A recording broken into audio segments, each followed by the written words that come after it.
Welcome to this week's edition of Trading Bits and Bytes. I'm Susan Littlefield. Lots to look at. Of course, we're heading into a holiday week, which means the markets for some are already starting to take a holiday vacation. Yet ink isn't dry with China. A lot of things still being worked out. How's that all working out? And the basis as well.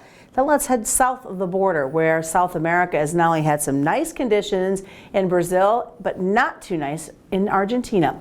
We get all the details today coming from Darin Fessler with Lakefront Futures. And I think let's start out there. This China deal, it hasn't been finalized as of yet. We know that the agreement's there.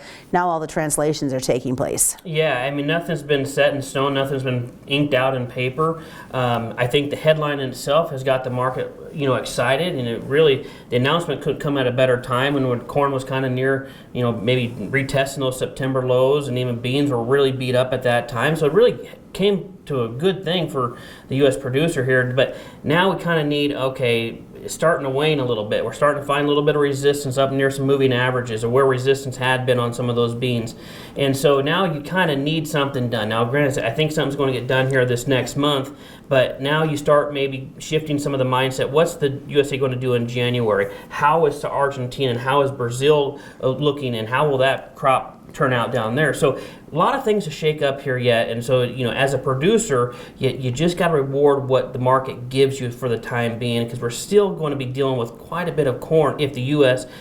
and beans, probably, if the USDA does not make significant adjustments. Right. Well, you talk about Argentina and Brazil's got some decent growing conditions right now, and they got that hunger and desire to sell more to China. Yeah, and we've mentioned this before here. It's been, Brazil is China's go-to market for beans. Now, does something progressing to say that the Brazilian real really tanks, or really goes higher versus the dollar, that would really make our exports more competitive. Now, the last 2 or 3 weeks, we've been really moving some decent bean numbers, really corn numbers. Corn was at a marketing year high just yesterday. So it's one of these things where you got to give it some time to let the China situation kind of resolve itself. Now, granted, I'm a little bit skeptical of this 40-50 billion number. That's awfully high if you look at where we've been in the last 7 or 8 years. So hopefully we get it. Right. Don't bank on it. Good thing. Speaking about banking on it, Argentina, with their dryness, they're wanting as well to be like Brazil and be able to sell those beans, but they're going to have some frustrations with this crop. Yeah, I mean, if you look at what Argentina's done in their government, they've raised a lot of their export taxes, which obviously that has helped us, and I think that has been encouraging for our markets. But, you look at the weather going on in Argentina, where you get the Cordoba, Buenos Aires, they're getting dry, they've been warm.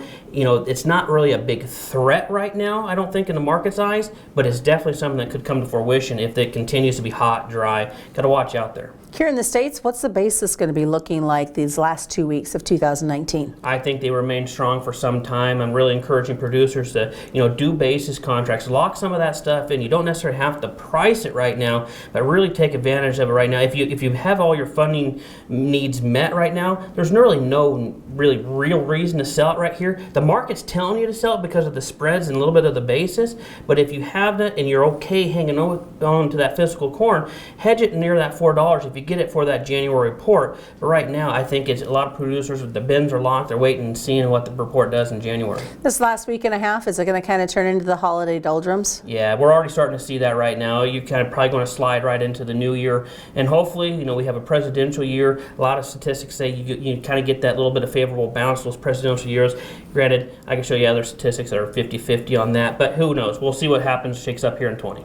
Jump over to the livestock quick. Cash cattle market been interesting the last couple of weeks. It really has been. I mean, cash cattle's been very very strong. My concern a little bit from the producer stand, there's a lot of percentages that are cattle have open yet. So, I mean, I've heard 20-40% of the cattle are still open. That's a little bit of concern from the producer standpoint.